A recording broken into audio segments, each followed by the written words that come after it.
आती थी, बुरखे में आती थी। अब मुझे क्या पता है कि वो कैसे लड़की ला रहा है, कैसी है कैसी नहीं है। वो तो भाई आ रही रिश्तेदार, हो सकता है रिश्तेदार हो उनके, मुझे क्या पता है। अब देखिए 2 4 6 लड़की आई गई ऐसे होता था।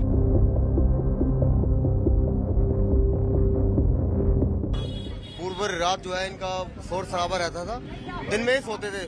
दिन में कोई एक्टिविटी थी, रात को बहुत एक्टिविटी होती थी इनकी, सर से रात वो करना। इनके रिश्तेदार बहुत आते थे, नई शकल के लेडीज बहुत सारी आती थी बुरखों में, बुरका पहन के। 1 2 लेडीज बिना बुरखे की बात। आगरा धर्मांतरण मामले पर धर्मांतरण के पूरे नेक्सस की जड़ खोदने में यूपी पुलिस लग चुकी है। ऐसे में यूपी पुलिस को एक बड़ी सफलता दिल्ली के मुस्तफाबाद से मिली, जहां अब्दुल रहमान नाम का शख्स जो इस धर्मांतरण में संलिप्त था और कहीं ना कहीं बड़े पैमाने पर वह धर्मांतरण की कोशिश में लगा हुआ था। ऐसे में इसी जगह से जो मुस्तफाबाद जहां मैं मौजूद यहाँ दिखाना चाहूंगा कि देखिए यही वो जगह फर्स्ट फ्लोर पे जिसमें अब्दुल रहमान रहता था। और यहाँ जब पुलिस ने दबिश दी तो उस दौरान यहाँ से एक युवती भी बरामद हुई, जो युवती मूलतः रोहतक की रहने वाली थी। रोहतक में उसके गुमशुदगी का मामला भी दर्ज था। आपको बता दूं कि कलीम सिद्दीकी जो है शख्स है जो इस वक्त आजीवन सजा काट रहा है कारावास का, और वह कलीम सिद्दीकी के संपर्क में आया था अब्दुल रहमान। और उसके बाद फिर अब्दुल रहमान जो है यहाँ पर अलग अलग लोगों को बुलाता था, लड़कियों को बुलाता था और उनके धर्मांतरण करता था, उनका ब्रेन वॉश करता था। ऐसे में जब पुलिस यहाँ मौके पर पहुंची तो पुलिस ने जब उसके घर पे छापेमारी की तो पुलिस को एक रोहतक की लड़की मिली। उसके साथ ही साथ यहाँ पर कई सारे ऐसे मजहबी किताब भी मिले जिसमें कहीं ना कहीं धर्मांतरण को लेकर के उकसाने की बातें कही गई है, या फिर कहीं ना कहीं जो है वो धर्मांतरण को लेकर के जो है वह ब्रेन वॉश की बातें की गई है। जहां मैं मौजूद हूं, देखिए मुस्तफाबाद का ये इलाका है करावल नगर का, और यहाँ जो है जो स्थानीय जो लोग हैं पड़ोसी, हम उनसे पड़ोसी से बात भी करेंगे। मैम ये बताइए कि आप लोग यहाँ रहते, यहाँ पे किस तरह के हलचल थे? भाई हलचल कुछ नहीं थी, ऐसी कोई हलचल नहीं है भाई। मैं तो जब वो यहाँ पे किस तरह के लोग आते थे? जैसा कि आपने बताया कि बुरखे में कई लोग भी आते थे। हाँ भाई, लड़कियां आती थी, बुरखे में आती थी। अब मुझे क्या पता है कि वो कैसे लड़की ला रहा है, कैसी है कैसी नहीं है। वो तो भाई आ रही रिश्तेदार, हो सकता है रिश्तेदार हो उनके, मुझे क्या पता है। अब देखिए 2 4 6 लड़की आई गई ऐसे होता था। कब से वो यहाँ रह रहे थे? 3 साल से। 3 साल में उनके क्या इस तरह की कभी कोई गतिविधियां संदिग्ध लगी? भाई ये पता है हमें कि कुछ काम गलत होता है, ये पता है हमें। पहले कभी पुलिस वगैरह आई थी यहाँ पे? नहीं, पुलिस नहीं देखी। तो आपको कब पता लगा कि यहाँ पे जो है रहने के किराए के आड़ में जो है यहाँ पे धर्मांतरण का काम चल रहा है? भाई ये नहीं पता चला हमें ये नहीं पता कि क्या काम चल रहा है, मगर हाँ ये पता है कि गलत हो रहा है। गलत हो रहा है। हाँ। आप भी सर यही रहते हैं?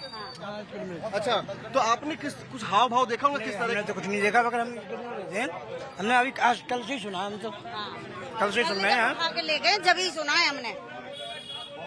यहाँ पर लड़कियाँ आती जाती रहती थी? हाँ, लड़कियाँ आती जाती है। तो बुरखे में लड़कियाँ आती जाती थी या फिर सामान्य बगैर बुरखे के भी? भाई बुरखे में ही आती जाती थी, क्या पता है उनके रिश्तेदार हों, मुझे क्या मालूम है कि रिश्तेदार हों उनके। आती जाती थी लड़कियाँ। हाँ सर, किस तरह के हलचल रहते थे यहाँ पे? किस तरह के हलचल रहते थे? यहाँ पर इनके रिश्तेदार बहुत आते थे, मिलने जुलने वाले। और पूर्व रात जो है इनका शोर शराबा रहता था, दिन में ही सोते थे। दिन में कोई एक्टिविटी थी, रात को बहुत एक्टिविटी होती थी इनकी, सर से रात वो करना। इनके रिश्तेदार बहुत आते थे, इतने रिश्तेदार बताते थे, हम जब पूछते थे बहुत मिलने वाले आते थे इनके, नई शकल के लेडीज बहुत सारी आती थी बुरखों में, बुरका पहन के। 1 2 लेडीज बिना बुरखे की बात। क्या आप लोगों को कभी संदेह हुआ था? संदेह था मैं, क्योंकि गलत काम करते हैं, क्योंकि कोई काम नहीं करते थे और इनका खर्चा कैसे चल रहा है। हमें ये होता था कि भाई इनका खर्चा कैसे चल रहा है, बड़ी फैमिली है इनकी। ये जो इलाका है ये हिंदू बाहुल इलाका है? हाँ, हिंदू बाहुल इलाका है। और यहाँ पे वो रह रहे थे और इस तरह गतिविधियों को चला रहे थे। कोई संदिग्ध गतिविधि को लेकर किसी ने कोई शिकायत वगैरह की थी? कभी पुलिस वगैरह आई थी यहाँ पे?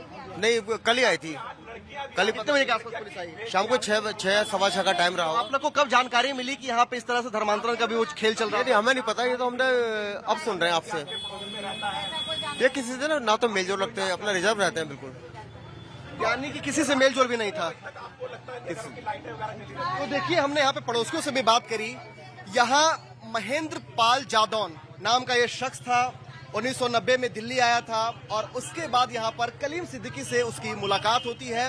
उसके बाद वो शख्स जो है वह अब्दुल रहमान बन जाता है। अब्दुल रहमान यहाँ पर जो है मजदूरी का काम करता है और उसके बाद धीरे धीरे वो जो है कहीं ना कहीं कलीम सिद्दीकी जब आजीवन सजा कारावास की सजा काटने जाता है तो वो अपनी पूरी दायित्व, अपनी पूरी जिम्मेदारियों को अब्दुल रहमान को देता है, और अब्दुल रहमान फिर उसके बाद यहाँ पर कहीं ना कहीं जो है वह धर्मांतरण का खेल रचता है।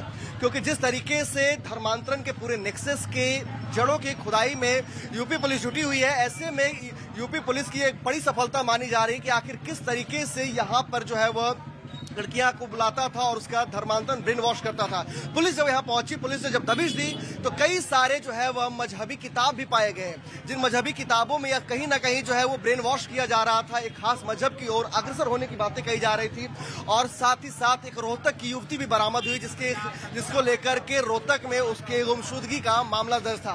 पड़ोसियों से जब हमने बात की तो पड़ोसियों का साफ तौर पर कहना है कि यहाँ वो पिछले 3 साल से रह रहा था और ऐसे में उसकी गतिविधियां जो है वो संदिग्ध थी। आए दिन लड़कियां आती थी, बुरखे पहन के भी लड़कियां आती थी, बगैर बुरखे के भी लड़कियां आती थी और उनका आना जाना लगा रहता था।